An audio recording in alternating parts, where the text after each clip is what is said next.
ये जो कंपनी है, इस कंपनी के जितने भी मालिक हैं इटली में, ये सब जेल में हैं क्योंकि दिस इज पॉइजनस गैस है। ये फैक्ट्री की जो मशीनरी है वो दोबारा लक्ष्मी ऑर्गेनिक इंडस्ट्रीज लिमिटेड ने बेची है कि जो औरंगाबाद जालना में है, और उनकी फैक्ट्री जो है वो रत्नागिरी में आ रही है, ऐसी एक परिस्थिति है। और अपने यहाँ ये पीएसई के लिए कोई कानून नहीं है, कोई रूल्स बनाए गए नहीं है, और इसलिए उस केस के पेपर्स, ऐसी केस के पेपर्स किसी भी इंडियन के हाथ में ना लगे, इसके लिए उसकी पैरवी करने के लिए prime minister Narendra Modi Italy गए थे। और इसलिए मैंने कहा कि उनका सीधा सीधा मकसद था कि ये जो चोरी छुपे इजराइल को मिलिट्री ग्रेडेड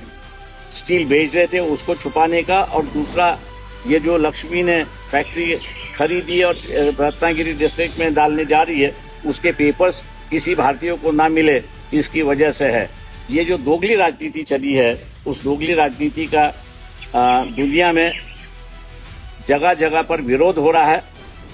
इंडियन मीडिया इस बात को उजागर नहीं कर रहा है, लेकिन इंटरनेशनल मीडिया में ये पूरी तरह से बात खुल गई है, और हर कोई जो है वो भारत को कोस रहा है